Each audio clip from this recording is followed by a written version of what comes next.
Al. Hey, Barry. Why did the drow become a comedian? Why? For the wolf. It's time for Compelled Duel!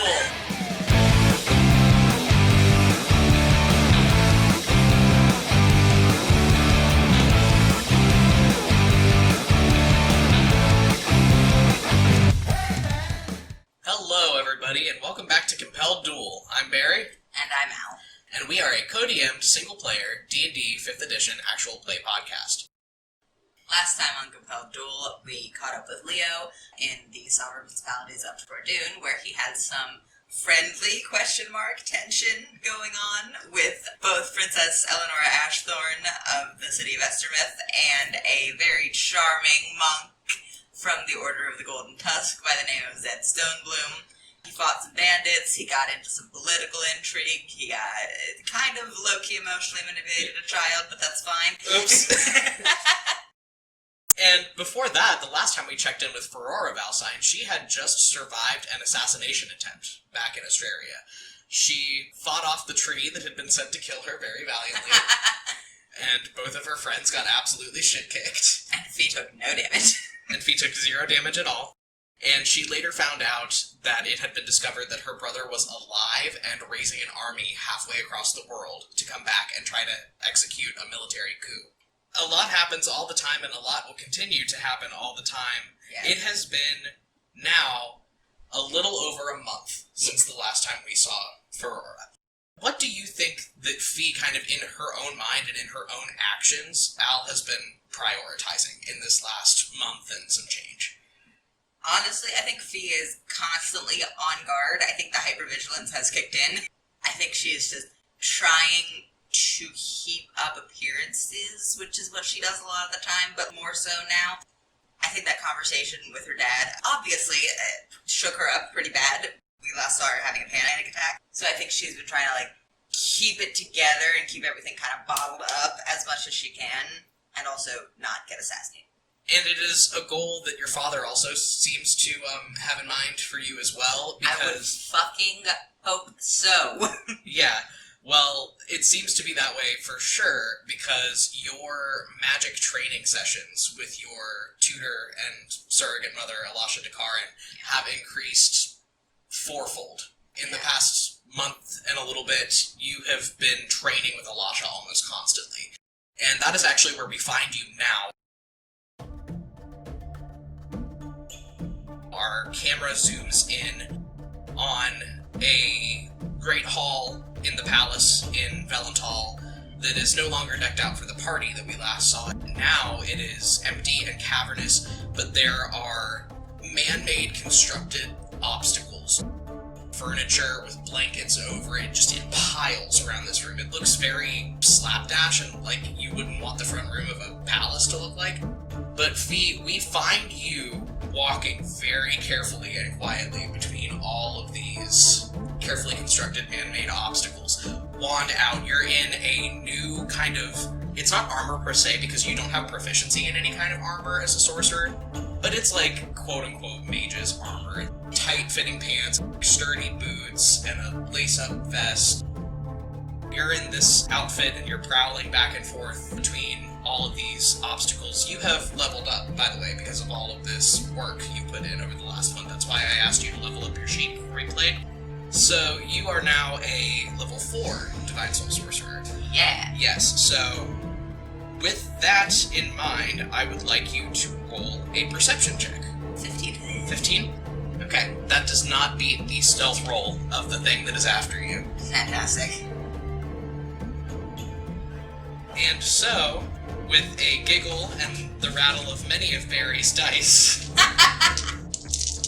and because you did not see her, Kalessa is going to get advantage on this. Actually, I took the alert feat when I leveled up, so she does not get advantage. Shit.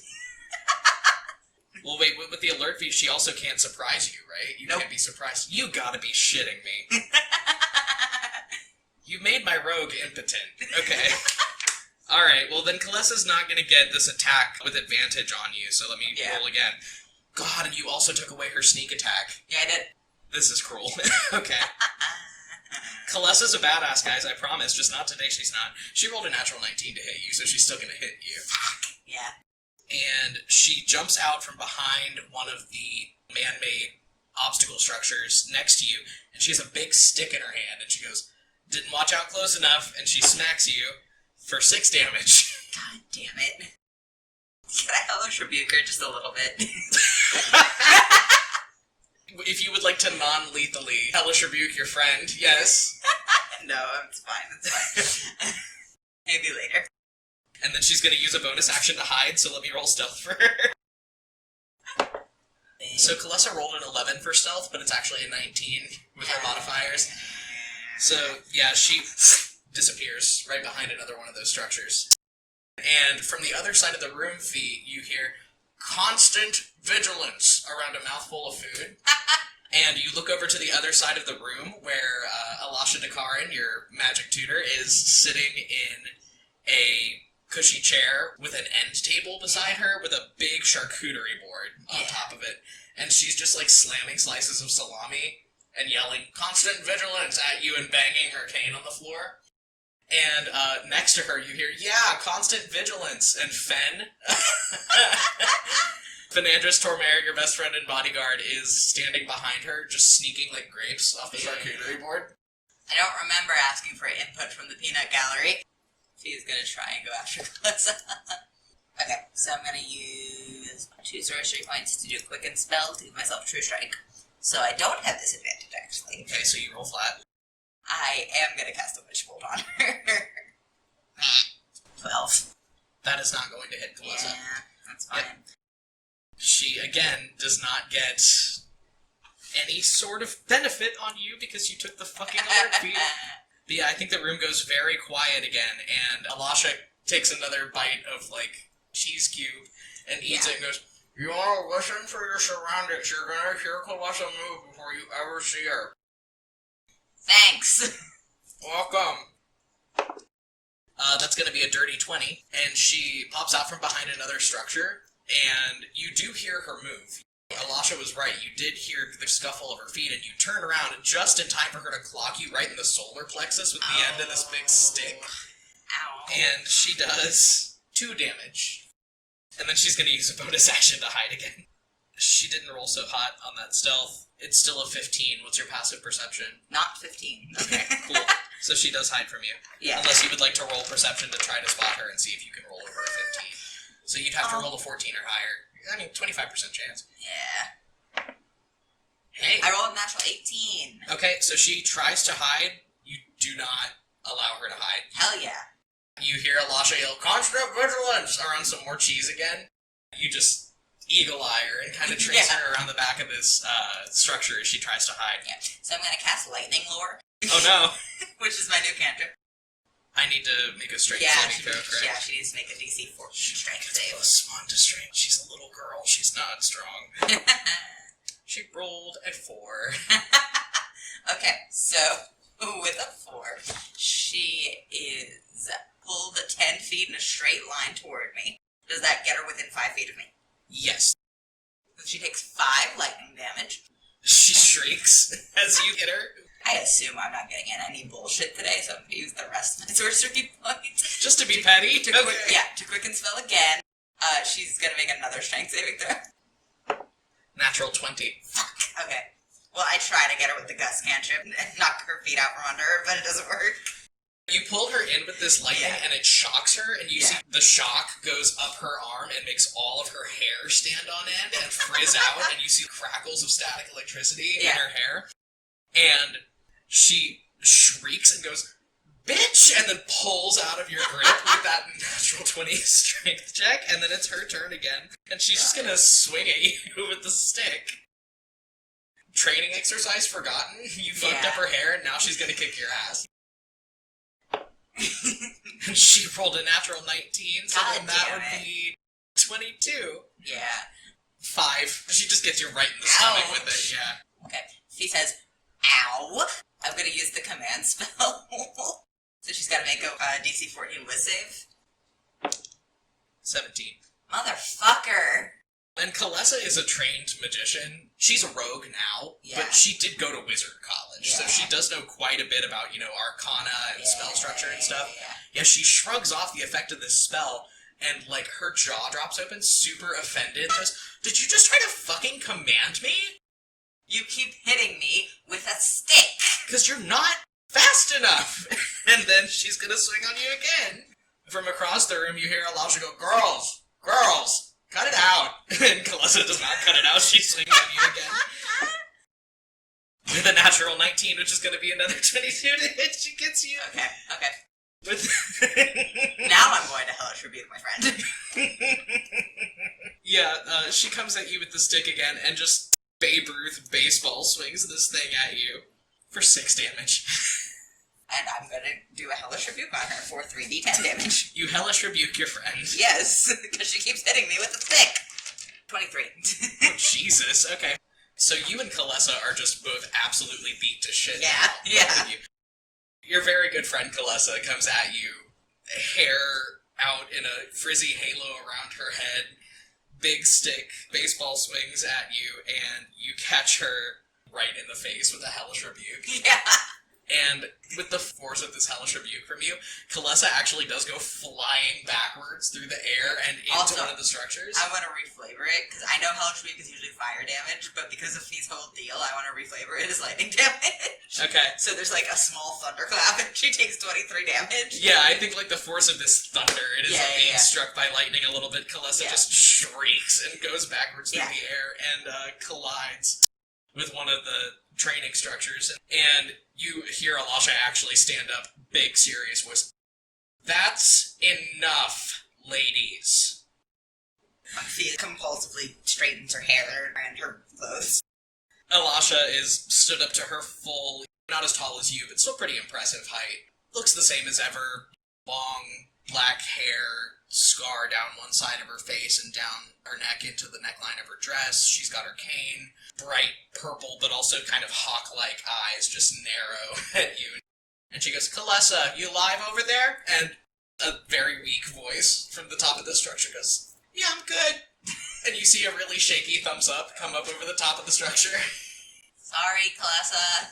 You're paying for my next deep condition." And she, starts crawling down from the top of this structure where you just blasted her to shit. Yeah. and then you hear the door to the Great Hall open.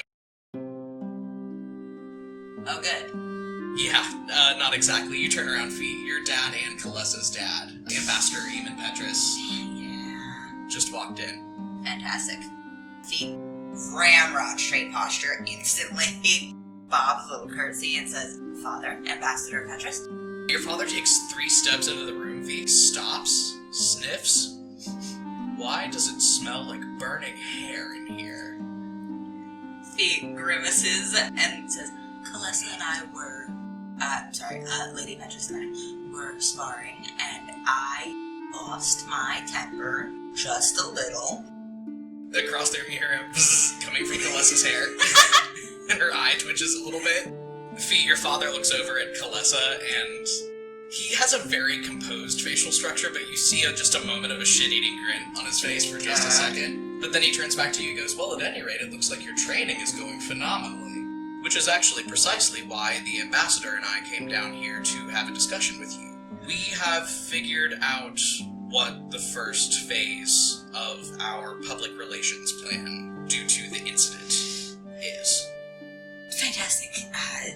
Do tell. Yes. As you know, tomorrow's the autumn equinox. Yes.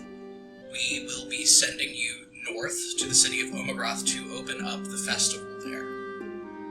It won't be hard. You don't have to do anything other than read some statements off of paper. Of course, yes. We just think it's the best approach to get you out among the people doing official duties as Grand Duchess in order to legitimize your position a little bit more. And I understand, Phirora, given what you went through last month, that whole terrible affair, that the prospect of this may be frightening, but I assure you we're taking all things into account to ensure your security. Very appreciated, Father. Yes. It's a very sound plan. I agree completely that this is the right move. Yes. Well, Fernandris, of course, will be coming with you. as your personal protection. You'll have additional royal guards. Most of your retinue has already been sent up the road. You will not be traveling by road for safety's sake. Tomorrow morning, we will go over to the Wizard's Tower, and you will be teleported to the Church of Kimrel in Omegroth. When he mentions that Fen is coming with you, Fen is hunkered down behind Elisha's chair, and he just looks up with, chipmunk cheeks full of charcuterie. He winces. Your father shoots him a little bit of a glare, but then brushes it off and reaches over and ruffles your hair a little bit and goes, "Congratulations on, I would say, a battle very well won, and I will see you at dinner this evening." Thank you, Father. I will see you at dinner. He and the ambassador turn around and leave. So, let me pull up the Astraria map so we can talk a little bit about this. Omegroth is a city surrounded mostly by forest, several days' ride to the north. So, yeah, pretty much the only way that you're going to get there in a day is by teleporting. It's a very large city. It has a lot of industry and forestry and stuff. It's one of the major urban centers of Astraria, and opening up this festival for Autumn Equinox is something that really would legitimize you in the eyes of your people. Autumn Equinox is a very important day in the Church of Kimrel, because it is the day of the year when the veil is thinnest, and the clerics of Kimrel can use things like Speak with Dead spells. Yeah. It's a big thing for families. Everybody goes to the churches and goes to the crypts and speaks with their loved ones. But also, it's a big outdoor festival. There's bonfires, festival games. It's one of the biggest holidays in the religious structure of Astraria. Yeah. Your father just gave you a pretty big task. He seems to think that everything's going to be okay.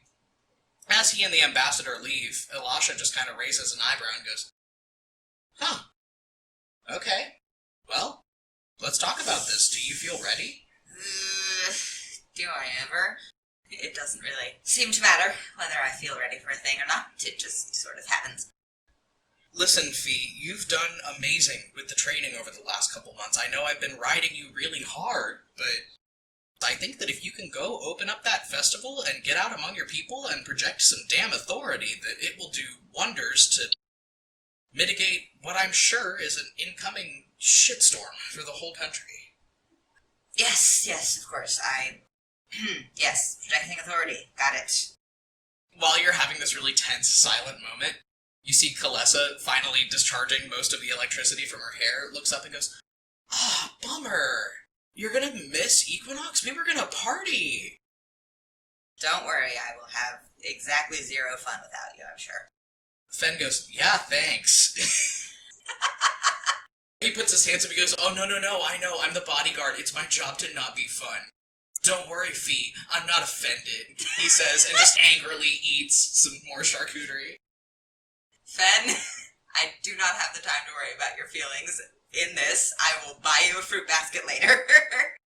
And Kalessa just puts her hands up in the air and then claps and says, "Well, clearly we know what we have to do now." Oh, no. No, you're missing Equinox, okay? That's bullshit, and the fact that either your dad or my dad, it's probably my dad, because this is the kind of shit he pulls, isn't letting me go with you. That means we have to party. Now. Because we won't get the chance to tomorrow. Oh, no. No, I know. We're not gonna go out. I know, your dad is all, you know. And, I mean, frankly, I don't want to go out. I got kicked in the face by a tree last time I went out. Yeah. So... A tree that was specifically awakened to assassinate me. That was very fun for me. Yes. That was really great to experience. Yeah, no, it was a great time. So, we have to party, but we can't go out. So, what do? Say it with me, kids. We... Get drink on the roof. Day drink on the roof. Yes, good job, Fee. You're learning so much. I'm so proud of you. Despite herself, Fee does laugh a little bit. And just, again, puts her head in her hands and goes, All right. Drunk on the roof. Sure, sounds great. Okay, yeah, you guys retire back to Kalessa's family suite. Yeah, her mother is there, just very frail, wrapped up in blankets on the chaise lounge in their living room. And you guys walk in and she gasps and she goes, "Oh, Kalessa, darling, what happened to your hair?" Fee raises a hand and then says, "Sorry, she hit me in the face with a stick." Fee, you own up to this, and she just looks between the two of you and just blinks really slowly and says, "All right." And Kalessa leads you guys back to her room. She pulls a massive footlocker out from under her bed that has an arcane lock on it. She pulls one of her daggers that are her spell focuses out of its sheath on her side, and she taps at the arcane lock, and it dispels, and the top of this footlocker flips up, and it is just chock full of Volduran booze. She snuck all this shit through customs coming back. Where do you hide this much liquor? You're not a large person. Bag of holding. Oh, of course, yes. Okay, go. She pops open this case, pulls out a big, handle-sized bottle of whiskey, and goes over and flings up her window, and she goes, "Come on, the way up's really easy. I've been doing this for, weeks now." Oh, God. And then I'm gonna roll acrobatics for her real quick. Oh, good. Oh, good. This is an acrobatics check. She rolled a natural 20. Okay, I'm rolling acrobatics. That's a 12. DC 10. Okay. Fen did not roll great. God damn it, Fen. But he rolled enough to pass the DC 10 check, yeah. He, huffs and puffs a little getting up there, and I think his foot, slips once, and he has a real pants-shitting moment where he almost falls off the roof of the palace. But he does make it up there. Yeah, Fee inhales so sharply, like tea kettle noises as this happens. Just Kid Rill's fucking bones. Kalessa just sits back and pops the cork off this bottle of whiskey and just takes a slug right out of the bottle and passes it over to you, Fee. Fee takes perhaps too long of a drink. Just long enough that it's awkward for everyone else. I think Fen is actually the person that gives you the, "Are you okay, dude?" look. Fee holds one finger up, finishes a long drink, and then puts it down and hands it to Fen. Yeah, he just accepts the whiskey and just takes a regular-sized slug of it, and then he passes the bottle back over to Kalessa. She just kind of sits up and looks out over the top of this tower down on the city. She goes, "Man, this is some shit, huh?" That's an understatement. That is perhaps the understatement of the decade. It just seems wild to me that, something about this shit just doesn't feel right. I know all of the evidence that's been brought up, and I know the whole political situation and everything that it implied. But I just have a really weird gut feeling about this. Something's up, and I know that you said that you don't want to spy on your dad, and that you don't want to interfere with stuff like this. And I don't know what I'm gonna do about it, but I've got a gut feeling that I've got to do something, and that something's not right. Kalessa, this is all way above even my pay grade. This is leagues and leagues above your pay grade. Just for once in your life, leave it alone, Fee says, and then she takes the bottle back from Fen and takes another long sip. She sighs and she goes, "Yeah, I guess you're right. I mean, it's kind of stupid anyway. My dad's probably gonna put me on the first boat to Vogvoldur as soon as most of this shit is taken care of." Well, until then... To drinking on the roof. Yes, drinking on the roof. Hear, hear. Fee, I think you go to dinner a little bit tipsy. Yeah. And that's fine. So your dad clocks you. He doesn't say anything, though. He just kind of gives you a concerned raise of the eyebrow. Yeah. Fee does not say anything, just sits down in her chair. Just uncomfortable, slightly drunk silence, and you guys finish. Alright, so you take your rest. The next morning, you pack up all your things. The ambassador comes by your room, and he gives you your remarks that you'll be giving at the opening of this festival. Fen meets you in the Great Hall. You guys set off across the city. I think you just get a carriage from the palace. So now we are headed to the Wizard's Tower. The Wizard's Tower is almost like a radius from the palace. It's right up against the outer wall of the city. Large, white marble spire, reflective green roof. Beautiful. And you walk in, and Fee, you've spent a little bit of time at this tower, not as much as, per se, Kalessa did, because she went to school here. So the Order of Iluna it's an order of wizards, and it's the academic center of magic in Astraria. This is an institute of learning. People come here to learn how to be wizards, learn how to practice magic. It is also an institute of law. The High Court of the Order of Iluna is composed of 12 elder wizards who basically consult upon and confer laws in Astraria. Your father is the head of state and can bring laws into existence. These people decide the validity of it. It's kind of an odd political balance. You have this monarchy, this head of state that can do basically whatever he wants, but he can't do whatever he wants because this Order of Wizards can tell him, based on legal precedent, that's illegal. So you've been with your father to several meetings with the High Court and everything in the span of just learning how to be the Grand Duchess. So, yeah, you're vaguely familiar with the place. You're not headed to the High Court chambers today, though. You are led by several acolytes of the Order. They lead you up this tight spiral staircase into a small chamber off a hallway where several other wizards of the Order that are actually inductees of the Order, so people that have graduated their magical training. Several wizards are drawing up this teleportation circle on the floor, marking it up on the stone in chalk with runes and arcane glyphs, and you can roll me an Arcana check, if you like. Yeah, sure. It's a natural 1. Yeah, Fee, this wizard shit ain't your bag. Yeah, I know. It ain't your bag at all. You have no fucking idea what's going on here. Oh. Kalessa's not with you, or she would help you. It's just you and Fen, this wizard shit is also not his bag. Yeah. So he just kind of shrugs and goes and tosses his bags down in the middle of the circle. One of the wizards, a pretty young lady with a long silver braid in her hair, comes over and ushers you into the circle. Okay, right this way, Grand Duchess. Have you ever teleported before? No, I have not. What should I know to prepare for it? A little bit of nausea, perhaps. It affects about 20% of people. You could get some vertigo. Again, some people come through it perfectly fine.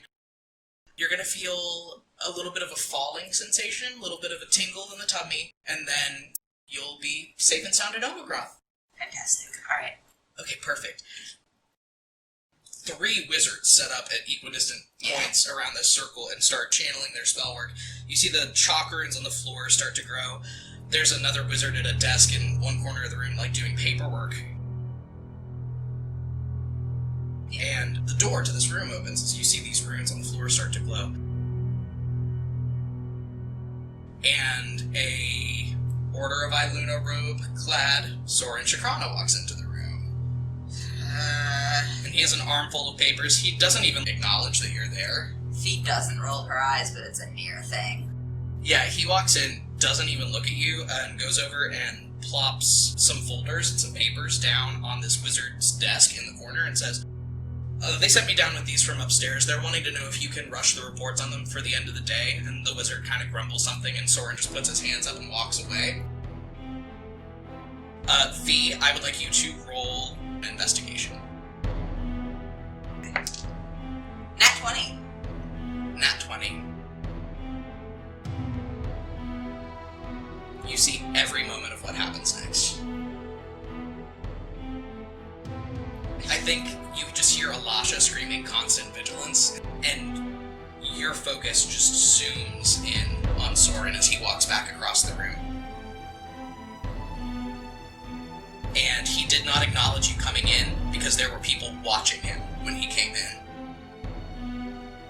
He looks up at you, Fee, as these runes on the floor glow and start to pulse, and you start to feel like a weird floating sensation in your stomach as the teleportation takes effect. Soren Shakrana looks you dead in the eye, and you hear the scuff, scuff, scuff of his foot kicking away one of the chalk runes on the floor. He looks you dead in the eye, face an unmoving mask of bitterness and rage, and says, "Oops." You mother... And then you are not in the room anymore. Yeah. You are gone. The nice lady wizard in the tower told you that you would feel like a little tingling, falling sensation in your tummy. Somebody has reached into your gut and grabbed your stomach and is pulling you along by it. It's the most intense, like, G-force roller coaster ride of your life. It takes your breath away.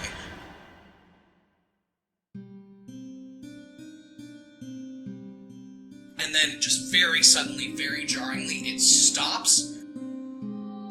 You are about 5 feet in the air, suspended in air, and you collapse into a heap on the ground. Fen collapses next to you. It takes you a long moment to even regain, like, breath and presence of thought. Fee swears very loudly and for a very extended period of time. Just like yells and like slams her hands down at her sides and then casts Thunderclap, just kind of instinctively. Fen needs to make a con save. Oh, man! Unfortunately. 23. Yeah, he's fine. He stands up, though, and goes, "What the hell just happened?" He saw nothing of what you just saw. Soren Chakran is a rat bastard is what happened. What did he do? He fucked with the fucking teleportation circle. Where are we? You are in the middle of the fucking forest. Yeah, of course. Yeah, it is early morning. There's still mist clinging in between these tall pine trees. The sound of various, birds and forest creatures kind of skittering around. Every direction you look, forest. You don't know if this is the forest around Omagroth. You don't even know if you're still in Astraria anymore. She takes a very deep breath, clenches her fists at her sides. Okay, we're gonna figure out where we are. We're gonna get out of this situation. And then I'm gonna put Soren Shakrana's head on a fucking pike. Just smiling, just very Grand Duchess smile. Oh boy. Okay, yeah, Fen stands up, brushes off his armor. Alright, well, I don't know how we figure out where we are. Do we just start walking? Yeah, I'm gonna go ahead and pat Fen on the back and cast Guidance. Okay. Which means he gets 2 on a check, roll a d4, and add the number. Fen is going to roll a survival check to see if he can find a way to figure out where you guys are. He rolled a natural 20.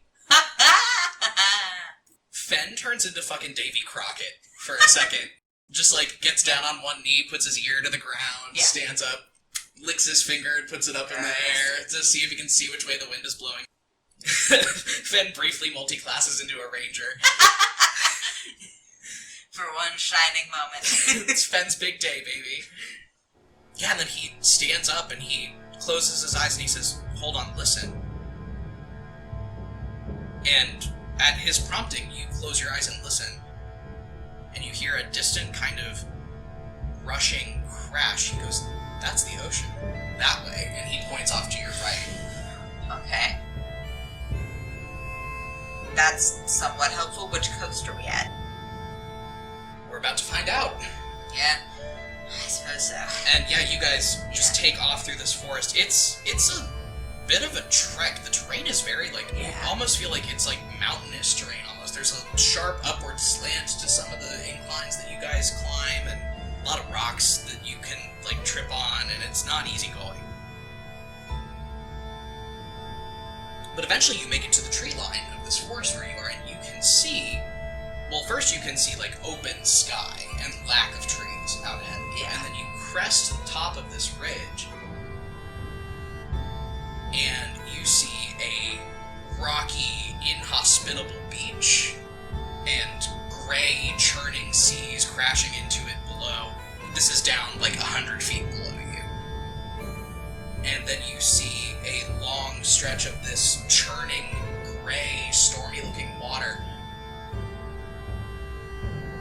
And in the distance, you see a massive, blackened, blighted-looking island. Just spears of rock shooting up into the sky. The whole place has kind of a necrotic glow and aura to it. And very distantly, day is very misty. There's a lot of, like, misty, wispy clouds. Shooting up, you see a huge black monolithic tower. You are looking at Lokstogalen, which is the center of the Church of Kimmerl. It is in an island in a huge bay along Astraria's southernmost coast. You are as far from Omegroth as you can possibly be in Astraria right now, pretty much. He takes a very deep breath, clenches her fists, lets them go. Big Grand Duchess smile and says, I'm going to kill him so much. I'm going to make that motherfucker wish I'd killed him fast. Fen just goes really pale. He goes, oh man, this is bad. Yes, Fen, great observation. Well, I mean, we don't have a boat. We can't get to the island. Nope. What? Roll me a survival check. Yeah. And Fen will roll as well. 12 plus, let's see what I have to survival. Oh, -1. 11. It is a DC 10, so with that 11, you gotta work really hard for it. I think you spend a lot of time kind of just pacing this narrow rocky ridge that you and Fen are on, just trying to figure out, what the hell do we do? Do we try to get to the island? Do we go back the way we came? At the very bottom of this cliff, where the churning sea is kind of crashing against the rocky shore, you spot smoke. And the harder you look, you see a spot of light. And I think you actually take Fen and start to move down this ridge a little bit. You get close enough to see that it is a small village nestled in the embrace of this, like, tall ridge with the forest on top. Yeah, I'm gonna go towards it. Okay. It takes you a little while. You start making your way down this ridge. It's probably difficult terrain the whole way. You're moving at pretty much half speed the whole way. Over these, like, rocks and ledges and pitfalls. Yeah, you walk right into this village. It's a very small gathering of buildings. Fee, I don't think you've ever seen this level of, like, poverty in your life before. You grew up in, a nice city in the south, and then you came to court. Fee's probably never seen, like, thatched roofs. And, I mean, that's what this is. It's, log cabins or houses with thatched roofs and mud and wood walls. Just chaotic dirt roads with wagon ruts down the center of them. And, yeah, it's just this cold, wet, salty seaside town, and you see people, like, shuffling around in the streets, and they look at you and Fen like you guys are fucking aliens. Fee is going to straighten her posture, try to smooth out. I think she, was in nice clothes, and now she's been romping through the forest for fucking an hour. She looks roughed up, but she tries to smooth out her dress. Hello, everyone. I am the Grand Duchess for Valsine. I require assistance. Everybody's eyes get real big. Yeah, because, these people didn't know who you were. As these people, scramble to help you, Fee, I think you're struck with that realization of, like, your entire life, everybody around you has known you on sight, and I think that moment of just anonymity probably kind of fucks with you a little bit. Yeah, probably. You have this kind of weird paradigm realization of the fact that, like, these people have probably never even seen your father. And your father is their ruler, and they've never seen him. It's a weird kind of mindfuck as you're being rushed with Fen through this town. Yeah, so you are rushed through this village up these dirt roads into a plaza that is set up for the Equinox Festival. Not like any Equinox Festival you have ever seen, though. You are used to essentially like a carnival, in a very urban setting. This is very simple, just a couple festival games, some booths with food. There looks to be a big wooden stage set up for perhaps like a musical performance later. And there's a huge roaring bonfire already going outside of what is clearly this village's church.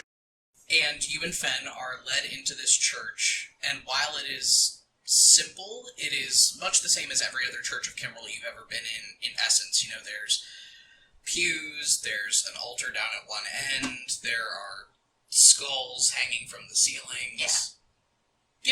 average church. Yeah.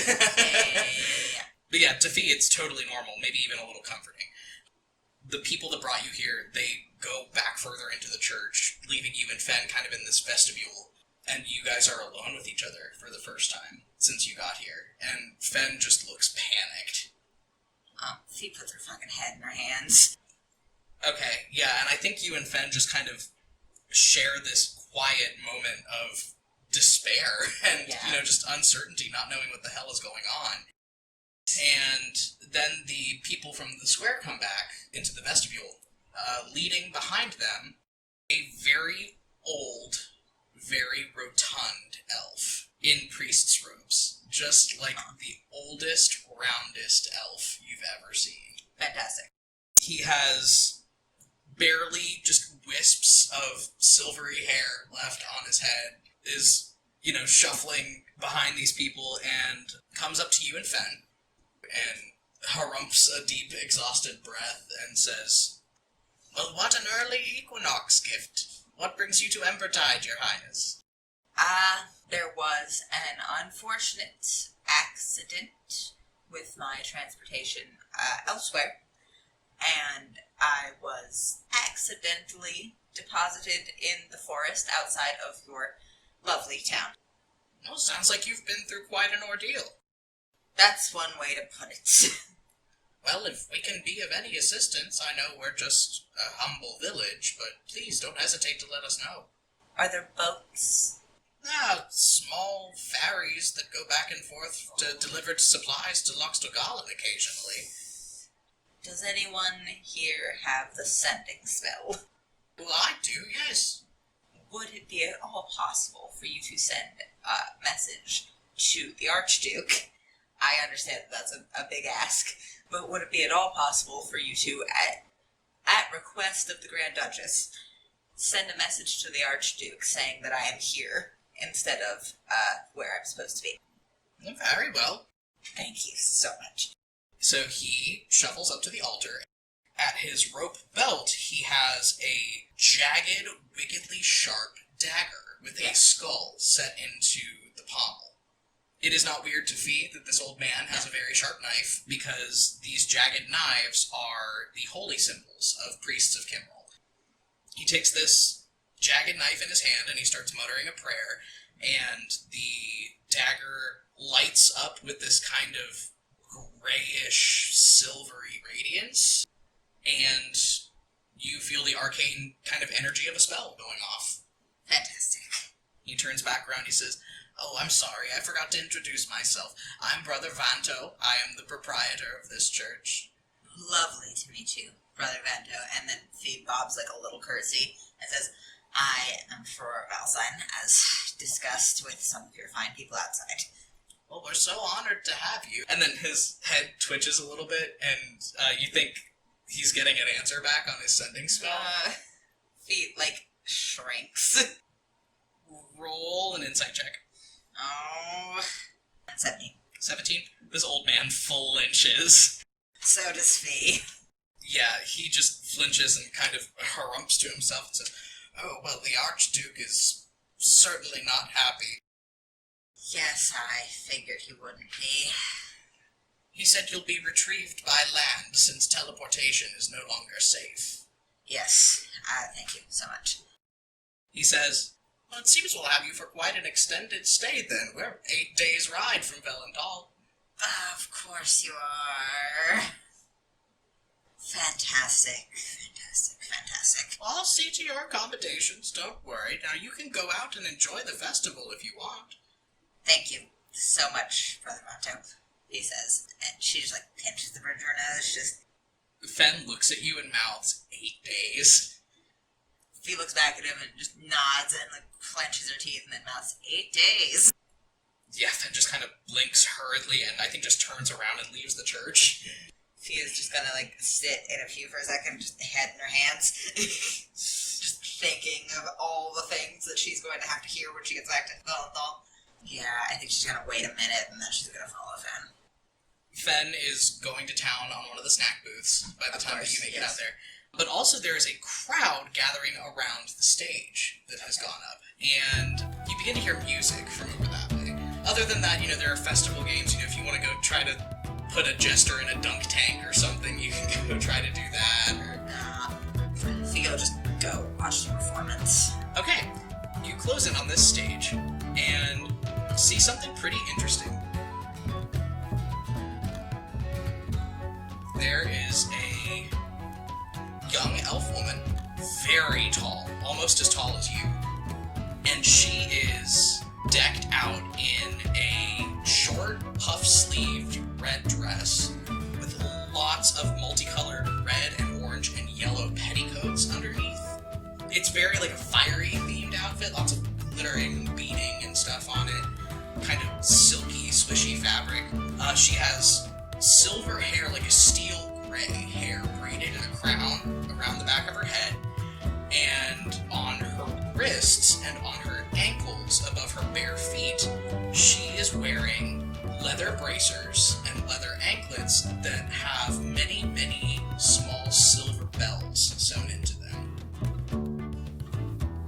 And she is dancing. There are a couple other elves at the corner of the stage with like some drums and pipes and everything.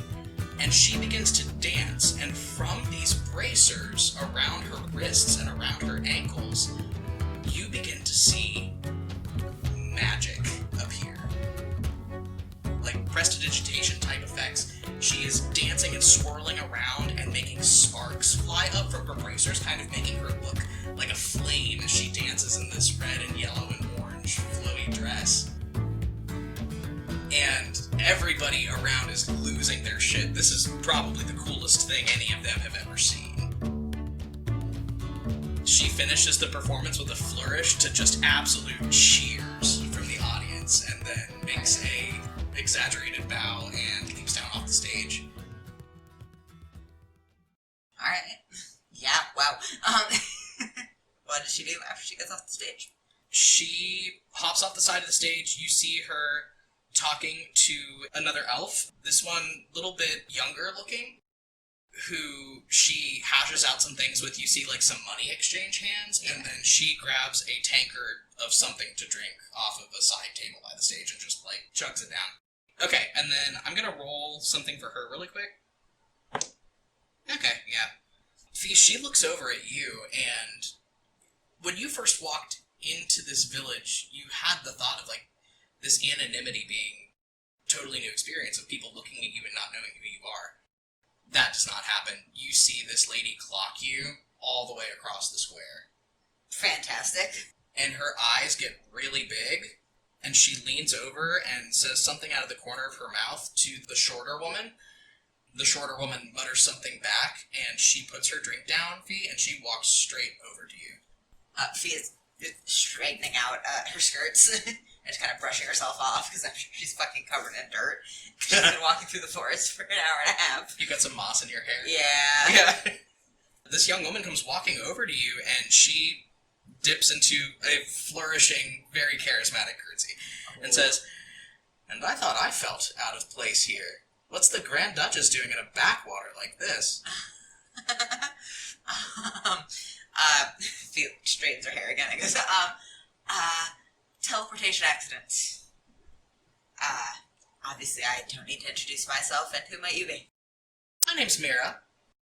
She offers no further information than that. Great. Actually, Fee, I think she just moves past you and starts walking. It's with kind of a self-satisfied knowledge that if she moves past you and keeps walking, that you're going to follow her. Yeah, and I am. And you see her kind of grin to herself and start walking. She's jingling the whole way. But she, walks off, and you kind of fall into step next to her, I think, and she just starts kind of moving around the booths. Everybody's giving her free shit, because she just did something really cool. And she passes you, like, some festival food, like some hand pies and stuff as you guys walk. And she takes a bite of some steak on a steak and goes, teleportation accidents can get really dangerous, but you would have thought that they would have had the talented wizards taking care of you, right? Oh, they did. Just happened that a less talented one was, in the mix. Ooh, got some wizard drama? Boyfriend drama? I feel like flinches. Ooh, definitely not. No. No. She grins, and you can see one of her canine teeth is gold. Oh, good.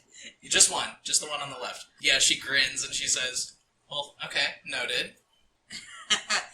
Well, not that, So you're saying that you have personal beef with a wizard that sent you down here and got you stranded in Astraria's armpit on the night of the equinox. That blows. Yes, quite. My revenge will be swift and terrible. I bet it will be, she Yeah. says. He laughs nervously. Yeah, you guys just keep walking for another couple seconds of silence, and then she grins a little bit wider, and she says, you know, I heard about that assassination attempt on you last month. That was some really horrible stuff. Oh, good. People have heard about that outside of the capital. I've heard about that. And I know a lot of things that a lot of other people don't, so... She winks. Oh, really?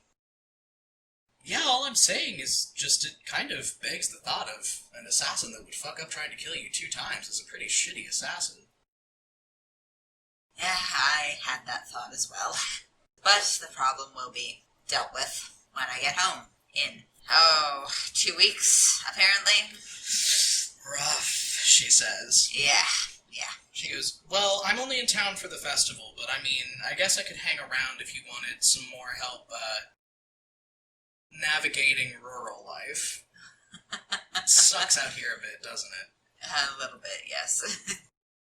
She says, and you know, I think that we have a lot of things that we could talk about, but listen, I've got another set coming up here in like 10 minutes, so I'm gonna go. Would you take some assistance? Maybe add a little flair? Not that your performance didn't have flair, but, and if he casts the gust cantrip. Ooh.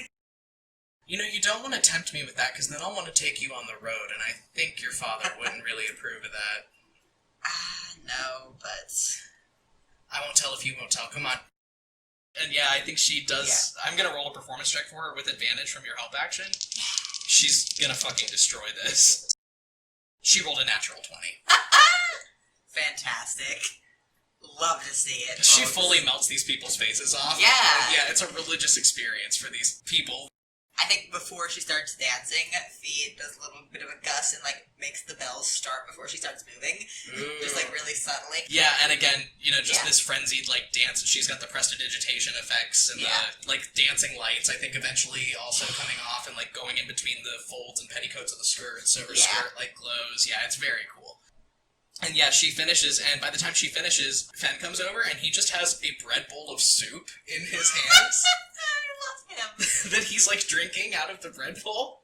Oh, did you make a friend? Who's your friend? He just, like, tugs at an earlobe. That's Mira. She's a performer. Bard extraordinaire. Hi, nice to meet you. And she dips a little curtsy to Fen. And he just kind of shrugs and takes another bite of his soup while he goes, at least the food is good. I mean, like, if we're gonna be stuck here for 8 days. And you guys can see that the festival is starting to really, you know, like, kick into high gear. The sun's starting to go down. You see Brother Vantos out in front of the church, like, where the big bonfire is. And they are actually starting these kind of, like, ceremonies of remembrance where families are coming and he's going in the church and bringing out a skull and casting Speak with Dead on the skull. And, like, these people are talking with their deceased loved ones. Yeah. And that's all going on, and Mira turns around and she goes, hey, so I've got to go manage some money stuff with my troupe. Do you want to meet by the bonfire later, and maybe we can have some more conversations about this? I would love that. Yes. Yes. Cool, it's a date, and she jingles off. I feel like he's a very deep breath. Women. Ben just kind of nods and goes, yeah. Anyway, so I heard some creepy-ass ghost stories while I was going around the food booths. Alright. Well, apparently, like, everybody's really shocked that we're alive. Because I guess that, like, when the veil is thin this year, there are, like, undead in the woods that come out and take people, and that's why people go missing every year around the equinox. It's a bunch of bullshit, but it was spooky. I know, right? Like, I mean, you saw that ledge that we went down. I'm surprised that a person a fucking day doesn't die around here. Yeah. I didn't even know this place existed. I suppose I knew that there must be some place sending supplies to Loxagolan, but I don't know, I never thought about there being a place where people lived that did that. I know, wild, right? They got good soup, though. And he just goes back. I want something sugary. I've got you. And he reaches into his pocket and just pulls out a handful of loose cake out of his pocket and hands it to you. He goes, I ran out of room in my bag. Fee just kind of nods and then takes the cake and says, today already sucks, and then shoves it in her mouth. Yeah, so you guys walk around and, Fee, you actually overhear some of these, like, ghost stories, you know, kind of people that, oh, keep your kids inside tonight, like, it's just spooky, ooky bullshit.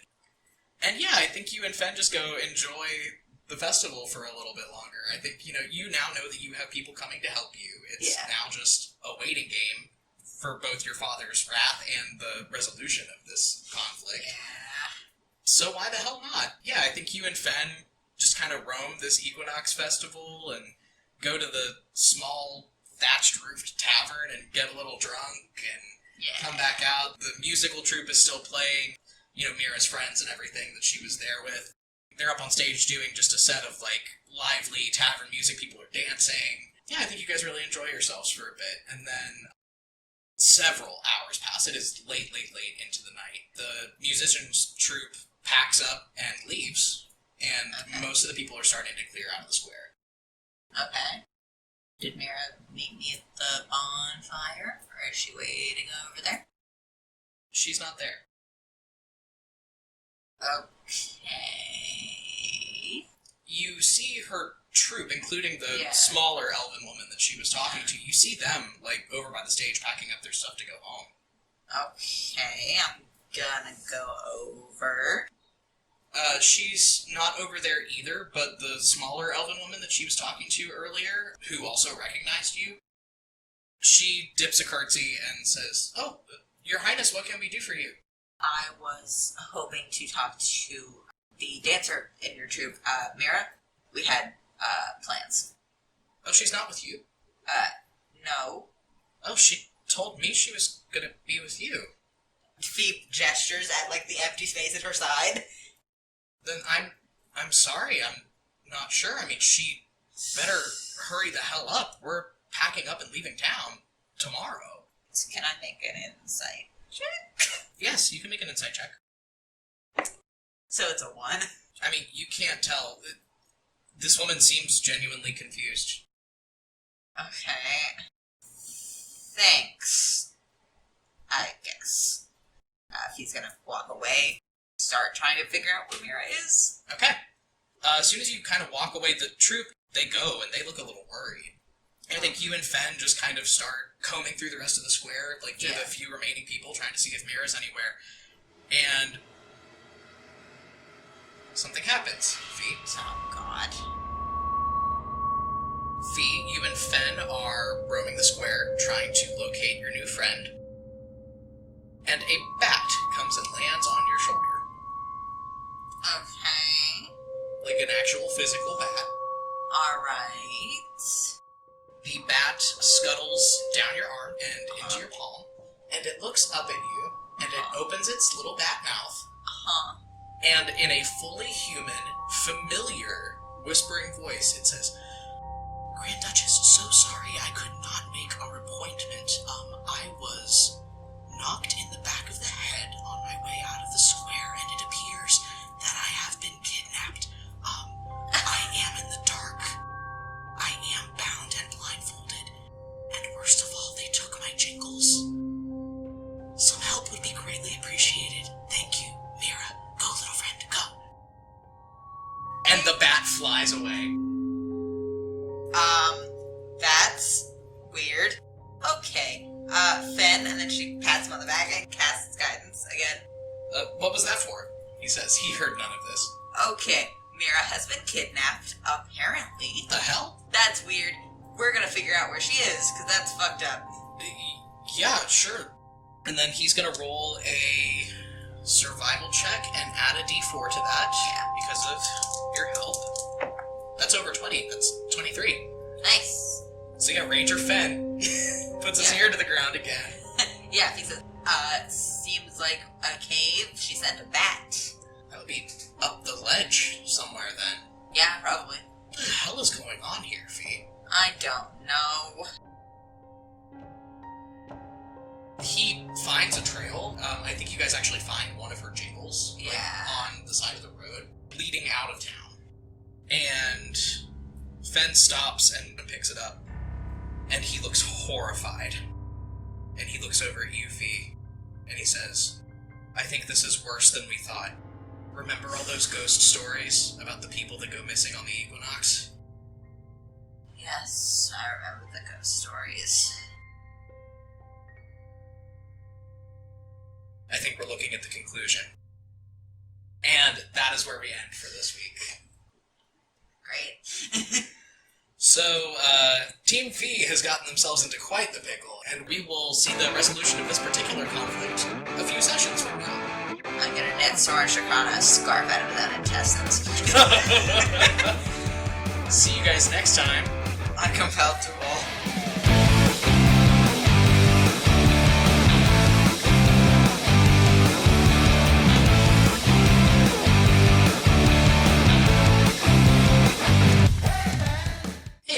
Barry here with the postscript, just getting a couple of housekeeping things taken care of here at the end of the episode.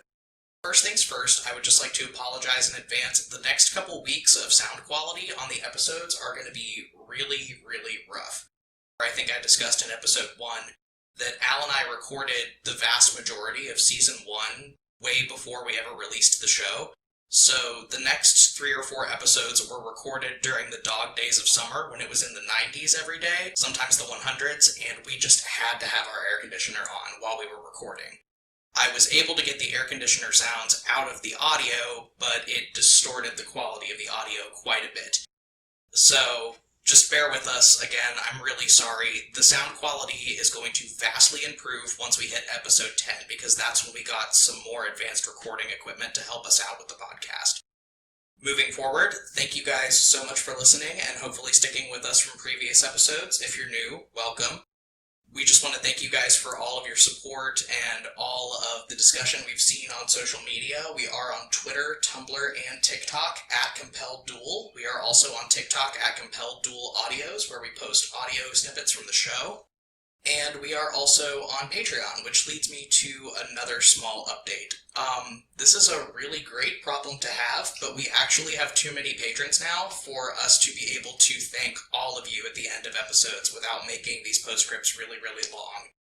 So moving forward, we are going to just be thanking the new patrons that we have gotten since the last episode, but that does not mean that we appreciate you guys any less. We love you so much. Thank you for all of the help that you give us. So this week we would like to thank our new patrons, Saren Mist, Six Sucks, Morrigan, Ellen Svensson Tallahid, and Saffron HG.